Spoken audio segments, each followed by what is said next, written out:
அன்புள்ளம் கொண்ட VSO TV நேயர்களே வணக்கம். நான் உங்கள் அறிமுக ஜோதிடர் வெங்கடேஸ்வரன். இப்ப நம்ம எதை பத்தி பார்க்க போறோம்னா குரு பெயர்ச்சி பலன்களை பத்தி பார்க்க போறோம். குரு பெயர்ச்சி பலன்களை பத்தி பார்க்கறதுக்கு முன்னாடி குரு என்னைக்கு பெயர்ச்சி ஆகும்னா சித்திரை மாதம் 31ஆம் தேதி 48 நாளைக்கு பின் குரு பெயர்ச்சி ஆகிறார். அதாவது இரவு 2 மணி 2:30 மணியை போல பெயர்ச்சி ஆகிறார். அப்படி பெயர்ச்சி ஆகும்போது அன்றைய நிலை கோச்சாரம் என்னன்னா சூரிய பகவான் ரிஷபத்துக்கு வந்துடுறாரு. ஏன்னா 45 நாளிகையோட மேஷ ராசிக்கு சூரிய பகவானும் பயிற்சியாகி ரிஷபராசிக்கு வரார். அதே மாதிரி ரிஷபத்துல இருக்கிற குரு பகவான் 48 நாளிகைக்கு பின் சித்திரை மாதம் 31ஆம் தேதி 48 நாளிகைக்கு பின் மிதுன ராசிக்கு வரார். இது இல்லாம கோச்சாரமா அந்த மாற்றங்கள் கோச்சாரம் என்னன்னு பார்த்தோம்னா சந்திர பகவான் இச்ச ராசியிலையும் ராகு பகவான் மீன ராசியிலும் கேது பகவான் கன்னி ராசியிலையும் அதே மாதிரி சுக்கிர பகவான் உச்ச நிலையில அதாவது மீன ராசியில இருந்து சஞ்சரிக்கிறாங்க. அதே மாதிரி புதன் பகவான் மேசராசியிலையும் இருக்கார். இப்படி இருக்கும் போதில நடக்கிற குரு பயிற்சியால நமக்கு எந்தெந்த விதமான சாதகமான தன்மைகளும் நல்ல யோகமான அனுகூல பலன்களும், அதுவும் இல்லாம குருங்கிறவர் யாரு? பெரும் பணத்துக்கு சொந்தக்காரர். அதாவது அதிகமான பணவரவு, அதே மாதிரி கௌரவம், கம்பீரத்தோட அந்த போக்கஸ்டான லைஃப்பாங்கல்ல, அந்த பளிச்சுன்னு நம்ம மேல ஒரு பிரகாசமான ஒரு தோற்றம், கோயில் சம்பந்தப்பட்ட விஷயமா இருக்கட்டும், நமக்கு முதன்மைத்துவம், முக்கியத்துவம், அதிகாரம் இல்லைங்க, அன்பான ஒரு வேண்டுகோள் மாதிரி வரும். அதாவது இது இங்க ஃபுல் அண்ட் ஃபுல் அதிகாரத்தன்மைக்கு வராது, அன்பான வேண்டுகோள் தன்மையில எல்லாமே நமக்கு சாதகமாகவும் நல்ல நிலையிலையும் கிடைக்கிற மாதிரி இருக்கும். சரியா? இப்ப வாங்க 12 ராசிகளுக்கும் இந்த குரு பகவான் பயிற்சி ஆகிறதுனால எந்தெந்த மாதிரியான மாற்றங்களும் நல்ல நிகழ்வுகளும் நடக்கும் அப்படிங்கிறத பார்ப்போம். கன்னிராசி அன்பர்களே, ராசிக்கு 10ஆம் இடத்துல குரு பகவான் சஞ்சாரிக்கிறதுனால எந்த மாதிரியான யோகங்கள் கிடைக்க போகுதுன்னா, ராசிக்கு 2ஆம் இடத்தை ஃபர்ஸ்ட் குரு பார்க்குது. ஃபர்ஸ்ட் 2ஆம் இடம் சார்ந்த தொடர்பை பார்ப்போம். 2ஆம் இடத்தை குரு பகவான் பார்க்கறதுனால சகல விதத்துல ஏற்றங்களையும் அனுகூலங்களையும் தரும். எப்படி? வாக்கு தன்மையால, உங்களோட பேச்சு தன்மையால உங்களுக்கு மதிப்பு கிடைக்கும். அதே மாதிரி குடும்பம் சார்ந்த அமைப்பால நல்லது நடக்கும். வரவு செலவு, குடுக்கல் வாங்கல் துறையில இருக்கிறவர்களாக இருக்கும் பட்சத்தில் அனைத்து விதத்திலையும் ஏற்றம், அனுகூலமான பலன்கள், ரொம்ப நாளாக நின்றுகிட்டு இருந்த பணம் கூட இந்த நேரத்தில் தேடி வரும். டக்குன்னு உங்களுக்குள்ள வருமானத்துக்கு உண்டான வேலைகள், கொடுக்கல் வாங்கல் துறையில் பணம் சார்ந்த அமைப்புகளில் போயிட்டு வர்றது லாக்காய் நின்ன அமைப்புகள்லாம் எல்லா விதத்துலையும் ஏற்றத்தையும் அனுகூலத்தையும் தரும். எங்கேயுமே நிற்காம பணம் சார்ந்த அமைப்புல நல்லா ஓடி ரவுண்டிங்லேயே ரொட்டேஷன்லேயே இருக்கிற மாதிரி உள்ள அமைப்புகளில் வரும். இது இல்லாமல் 4ஆம் இடத்தை குரு பகவான் பார்க்கறது வீடு, மனை, வாகனம் சார்ந்த அமைப்புகள் எல்லா விதத்துலையும் ஏற்றத்தை தரும். அதே மாதிரி வீடு லோன் போட்டு வீடு கட்டுற அமைப்பு இருக்குது பார்த்தீங்களா, இந்த நேரத்தில் உங்களுக்கு அமையும். அதாவது ஹவுசிங் லோன் வாங்கி வீடு கட்டலாம், ஹவுசிங் லோன் வாங்கி இடம் வாங்கலாம், இல்லாட்டி ஒரு டாக்குமெண்ட்ஸை வச்சு லோன் வாங்கலாம். பூமி சார்ந்த அமைப்பு, டாக்குமெண்ட் சார்ந்த அமைப்புகளை வைத்து லோன் எதிர்பார்ப்பவர்களுக்கு இது ஒரு அற்புதமான காலகட்டம். எல்லாமே சாதகமான தன்மையிலையும் வீடு, மனை, வாகனம், யோகம் சார்ந்த அமைப்புகளில் எல்லாமே நல்லா இருக்கு. இந்த வருட இளம் வயதினராக இருக்கும் பட்சத்தில், இந்த 4ஆம் இடத்தை குரு பார்க்கிறது இளம் வயதினர்களாக இருக்கும் பட்சத்தில் திருமணம் சார்ந்த அமைப்பு வருட கடைசியில், ஆங்கில வருட கடைசியான இந்த டிசம்பர் மாதத்துக்கு மேலே உங்களுக்கு திருமணம் சார்ந்த அமைப்பு கைகூடும். அதே மாதிரி மனை வாகனம், வண்டி வாகனம் சொன்னேன் பார்த்தீங்க, இது எல்லாமே பெர்ஃபெக்டாக கம்ப்ளீட் ஆகுறது இந்த வருஷ கடைசியில் தான். எதுவுமே ஸ்டார்டிங்கில் நடக்காது அப்படின்னு உறுதியாக சொல்ல மாட்டேன், ஆனால் இருக்கும். ஸ்டார்டிங்கில் பல போராட்டங்கள், பல பிரச்சனைகள், பல சிக்கல்கள் இருக்கும். கடன் சார்ந்த அமைப்பு, ஊரை விட்டு வெளியில் போகிற அமைப்பு, வெளியில் போய் வேலை பார்க்குற அமைப்பு, அதே மாதிரி வேலை பார்க்குறவர்களாக இருக்கும் பட்சத்தில் ஷிஃப்டிங்னு சொல்லப்படுற ஒரு இடத்துலேருந்து இன்னொரு இடத்துல வேலை மாறி வேலை பார்க்குற தன்மை நிகழும். அதாவது ஏற்கனவே ஒரு இடத்துல வேலை பார்த்துட்டு இருந்திருப்பீங்க, நிரந்தரமாக வேலை பார்த்துட்டு இருப்பீங்க, திடீர்னு வேற ஒரு இடத்துக்கு வேலை பார்க்க போகிற மாதிரி தன்மையாகும். இல்லாட்டி உங்களை வேலையை விட்டு தூக்குவாங்க, இல்லாட்டி நீங்கள் எங்கேயாவது வாலண்டியராக வேலைக்கு பதவி உயர்வுக்காண்டியோ இல்லை பணத்துக்காண்டியோ போவீங்க. அதனால் பெரிய மாற்றங்கள் நிகழாது. உங்களுக்கு ஒரு சிம்பிளாக சொல்லணும்னா ஒரு மாற்றம், ஒரு இடத்துலேருந்து இன்னொரு இடத்துல ஷிஃப்ட் ஆகிருக்கோமேங்கிற ஒரு இதுதான் இருக்குமே ஒழிய கீழே போயிட மாட்டீங்க. டக்குன்னு எந்திரிச்சிருவீங்க. சில பேர் ஒர்க் ஃப்ரம் ஹோம் இந்த நேரத்தில் சூஸ் பண்ணிடுவீங்க. அதாவது வீட்டில் ஆஃபீஸில் ஒர்க் பண்ணாமல் வீட்டில் இருந்தே ஒர்க் ஃப்ரம் ஹோம் மாதிரி நான் பார்த்துக்கிறேன் அப்படிங்கிற ஒரு தன்மை. இது ஐடியில் இருக்கிறவங்களுக்கு பொருந்தும். இதே ஹோட்டலில் இருக்கிறவங்களுக்கு அது பொருந்துமா? பொருந்தாது. அப்படிங்கும்போது அவங்க ஒரு இடத்துலேருந்து இன்னொரு இடத்துல ஷிஃப்ட் ஆயிடுவாங்க அப்படிங்கிறது இயல்பு. அதே மாதிரி வெளிநாட்டு யோகம் இந்த நேரத்தில் அதிகமாக இருக்குது. ஏன்? ராசிக்கு 6ஆம் இடத்தை குரு பகவான் பார்க்குறாரா? ராசிக்கு 6ஆம் இடத்தை குரு பகவான் பார்க்கும்போது அடிமை தொழில் நல்லா இருக்கும். அடிமை தொழில் நல்லா இருக்குங்கும் போது ஐடியில் வேலை பார்க்குற அனைவருக்கும் நல்லா இருக்கும். ஆனாலும் வேலை ஒரு இடத்துல இருந்து இன்னொரு இடத்துக்கு ஷிஃப்ட் ஆகுவீங்கிறது உறுதி. அதே மாதிரி அடிமை வேலை பார்க்குற, அதாவது ஒரு ஓனர் ஒருத்தர் நான் அவங்கள்ட்ட வேலை பார்க்குறேன் அப்படிங்கிற ஒரு தன்மையில் இருக்கிற அனைவருக்குமே இந்த வருடம் ஒரு ஷிஃப்டிங், ஒரு இடத்துல இருந்து இன்னொரு இடத்துல சேஞ்சஸ் ஆகி நல்ல வருமானமும் நல்ல ஊதியமும் கிடைக்கிற தன்மையில நல்ல சகல விதத்துல ஏற்றம் கிடைக்கிற அமைப்பு கிடைக்கும். ஆனால் அதே மாதிரி வெளிநாட்டில் இருக்கிறவங்களுக்கு அங்கே ஒரு பதவி உயர்வு, வெளிநாட்டில் இருக்கிறவங்களுக்கு தான் இந்த நேரத்தில் பதவி உயர்வு சார்ந்த அமைப்பெல்லாம் கிடைக்கும். சகல விதத்துலையும் ஏற்ற அனுகூலமான அமைப்பெல்லாம் வெளிநாட்டில் இருக்கும். காரணம் என்னன்னா 10ஆம் இடத்துல இருந்து குரு எங்கே பார்க்குறாரு, 6ஆம் இடத்தை பார்க்குறாரு. அப்படிங்கும்போது வெளிநாட்டில் இருக்கிறவங்க இந்த நேரத்தில் வீடு கட்டுறதுங்கிறது சாதாரணம். ஏன் வெளிநாட்டிலே சொந்தமாக தொழில் தொடங்கணுங்கிற அமைப்பு கூட எல்லாரும் ஏற்பாடு பண்ணுவீங்க. பம்பு வழக்கு சார்ந்த அமைப்புகளில் ரொம்ப கவனமாகவும் எச்சரிக்கையாகவும் இருக்கணும். அதுவும் குறிப்பாக எங்கன்னா சொத்து சார்ந்த அமைப்புகளில், பூர்வீக சொத்து சார்ந்த அமைப்புகளில், தாயாரோட உறவினர்கள் சார்ந்த அமைப்பில் வீண் விரோதங்கள் வேண்டாம். முடிஞ்ச அளவுக்கு அமைதியாக ஹேண்டில் பண்ணுங்க. தாயாரோட உறவினர்கள், மனைவியின் உறவினர்கள், இந்த மாதிரி அமைப்பில் சில சிக்கல்களும் சில பிரச்சனைகளும் வரும். கன்னிராசினரை பொறுத்தவரை இந்த மாதம் இந்த குரு பயிற்சியானது ராசிக்கு 7ஆம் இடத்தில் சனியும் ராசிக்கு 10ஆம் இடத்தில் குருவும் வர்றது எப்படின்னா, குடும்பத்தில் கணவன் மனைவியர்களுக்கிடையே வீண் விவாதங்களையும் வீண் போட்டிகளையும் இதனால கோர்ட்டு கேஸுக்கு போகிறது நடக்கும். அதாவது டைவர்ஸ் ரிலேட்டடாக இருக்கும் பார்த்துருக்கீங்களா, அது கன்னிராசினருக்கு தான். கன்னிராசினர் தேவையில்லாமல் கணவரிடமோ மனைவியிடமோ வீண் விவாதங்களில் ஈடுபட வேண்டாம். அப்படி வீண் விவாதங்களில் ஈடுபட்டால் அசிங்கம் உங்களுக்கு தான். டைவர்ஸ் இந்த மாதிரி அமைப்புகள்லாம் வரும். ஸோ அவங்கள்ட்ட கொஞ்சம் கவனமாகவும் எச்சரிக்கையாகவும் இருங்க. அதே மாதிரி தாயாருடைய உடல்நிலை சார்ந்த அமைப்புகளால் கவனமாக பார்த்துக்கணும். கன்னிராசினர் தாயாரை கவனமாக பார்த்துக்கணும், சரியா?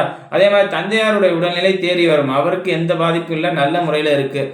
அதே மாதிரி தாய் வழி உறவினர்கள்கிட்ட உங்களோட இமேஜை கெடுத்துக்காமல் பார்த்துக்க வேண்டியது உங்களோட கடமை தான். ஏன்னா தாய் வழி உறவினர்களால் உங்களுக்கு சில அசிங்கங்களும் அவமானங்களும் ஏற்பட வாய்ப்பு உண்டு.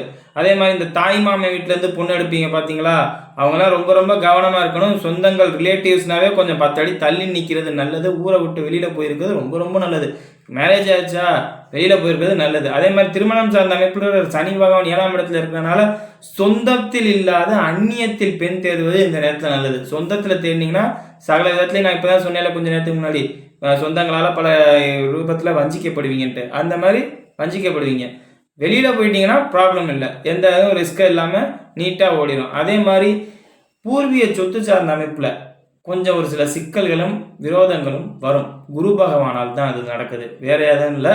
அது காரணம் என்னன்னா 6ஆம் இடத்தை குரு பகவான் பார்க்குது. ஸோ அந்த மாதிரி பூர்வீக சொத்து சார்ந்த அமைப்புகளில் ஒரு சில சிக்கல்கள் வந்துடும், வராதுன்னு சொல்லலை. நிச்சயம் பூர்வீக சொத்து உங்கள்கிட்ட வரும்.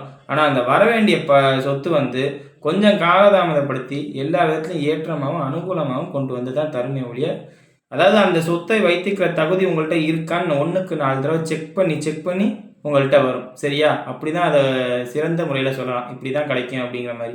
இது இல்லாமல் பார்த்தோம்னா தொழில் சார்ந்த அமைப்பில் சுயதொழில் செய்யணும்னு ஆசைப்படுறவங்க செய்யலாம். ஜனனகால ஜாதகத்தை ஒரு ஆய்வுக்கு எடுத்துக்கோங்க, பாருங்க, நல்லா இருக்கும், சரியா? வருமானத்துக்கு ஒரு முனையும் இல்லை. வேணா 2ஆம் இடத்தை குரு பகவான் பார்க்கறதுனால வருமானம் வந்தமயமாகவே இருக்கும். அதே மாதிரி தான் நான் தான் சொன்னேன், ஷிஃப்டிங் ஆவீங்கன்ட்டு. ஐடியில் வேலை பார்க்குறவர்கள் கூட ஷிஃப்டிங் ஆவீங்க.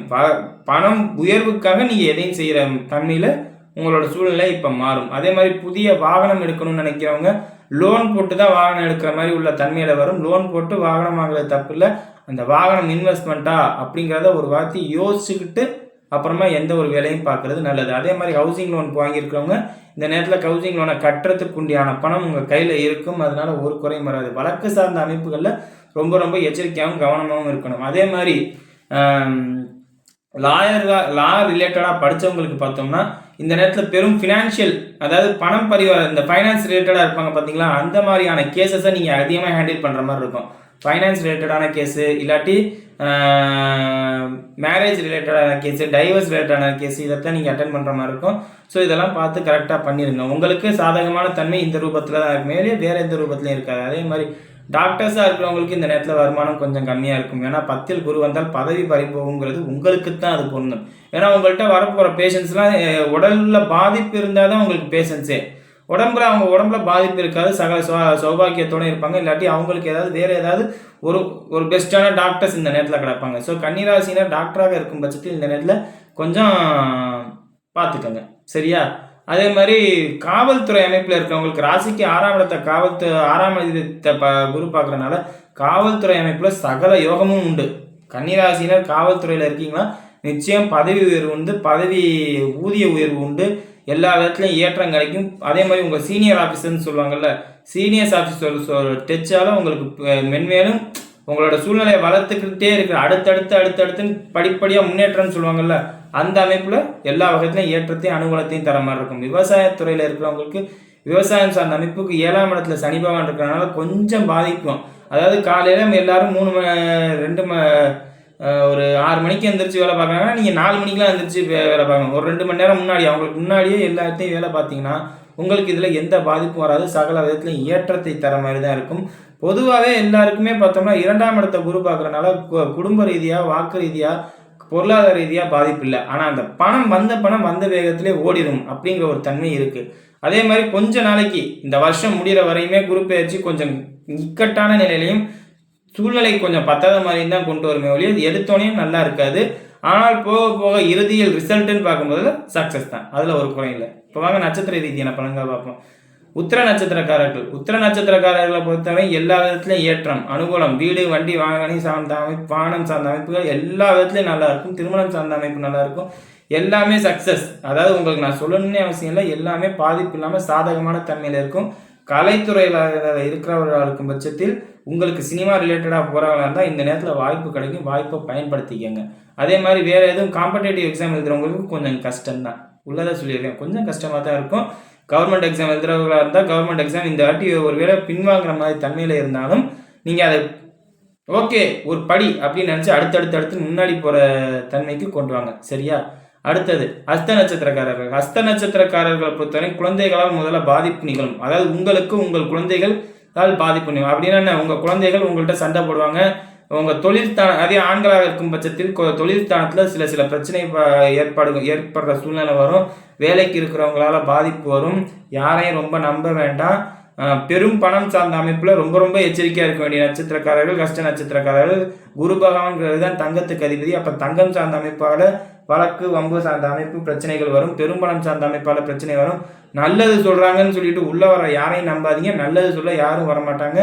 தயவு செஞ்சு கொஞ்சம் கவனமா இருங்க. ஹஸ்த நட்சத்திரக்காரர்கள் நல்லது சொல்றேங்கிற பேர்ல எல்லாம் கவுத்து விடுறதான் போவாங்க. சரியா? அடுத்தது மிருகசீரிஷ நட்சத்திரக்காரர்கள், சித்திரை நட்சத்திரக்காரர்களை பொறுத்தவரை எல்லா விதத்துலையும் ஏற்றமும் அனுகூலமும் இருக்கும். உங்க பேரு வெளியில வரும்.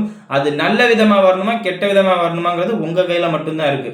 வேணா நீங்க இந்த நேரத்துல கரெக்டா மூவ் ஆனீங்கன்னா எல்லாத்துலயும் சக்சஸா ஒரு பேர் ஒரு இந்த நபரை நம்பி எதை வேணாலும் செய்யலாம் அப்படிங்கிற ஒரு தன்மையை கொண்டு வரும். இல்லாட்டி எல்லா விதத்துலையும் பாதிப்பு வரும். அதே மாதிரி வண்டி வாகனம் சார்ந்த அமைப்புல இருக்கிறவங்களுக்கு எல்லா விதத்துலையும் ஏற்றம் இருக்கும். அதே மாதிரி லேண்ட் ரிலேட்டடா இருக்கிறவங்களுக்கு சகல அனுகூலமும் கிடைக்கும். விவசாயத்துறையினருக்கு அனைத்து ஏற்றமா இருக்கும். அதே மாதிரி வீடு கட்டணும்னு ஆசைப்படுறவங்களுக்கு நீங்க சொந்தமா வீடு கட்டுவீங்களோ இல்லையோ யாரோ ஒருத்தருக்கு வீடு கட்டி இந்த நேரத்துல கொடுக்கணும். என்னடா இப்படி சொல்றீங்க நினைக்காதீங்க. யாரோ ஒருத்தர் வீடு கட்டுறதுக்கு நீங்க இந்த நேரத்துல உதவியா இருப்பீங்க. உங்களுக்கும் அமைப்பு இருக்கு. அது இப்போதைக்கு இல்லை, கொஞ்சம் நாள் போகட்டும். அதே மாதிரி இந்த நேரத்துல உங்களுக்கு காதல் சார்ந்த அமைப்பு கைகூடும். இந்த குரு பயிற்சி முடிகிற தருவாயில் காதல் சார்ந்த அமைப்பு கைகூடும். காதலிக்கிறவர்களாக இருக்கும் பட்சத்தில் பெற்றோர் அனுமதியுடன் செய்யுங்க. எதா இருந்தாலும் அதை மீறி எதுவும் பண்ணாதீங்க. மற்றபடி எல்லாமே ஏற்றமும் அனுகூலமும் நிறைந்த நட்சத்திரக்காரர்கள்ல சித்திரை நட்சத்திரக்காரர்களும் ஒருத்தர். ஹஸ்த நட்சத்திரக்காரர்கள் மட்டும்தான் இந்த இதுல கவனமா இருக்கணும். சரியா? வீடியோ இப்போதான் ஃபர்ஸ்ட் டைம் பார்க்குறதா இருந்தால் லைக்ஸ் பண்ணுங்க, ஷேர் பண்ணுங்க, கமெண்ட் பண்ணுங்க. சேனலை மறக்காம சப்ஸ்கிரைப் பண்ணுங்க. வேற எதுவும் ஜோதிட ஆலோசனைக்கு மேலே உள்ள நம்பருக்கு கால் பண்ணுங்க.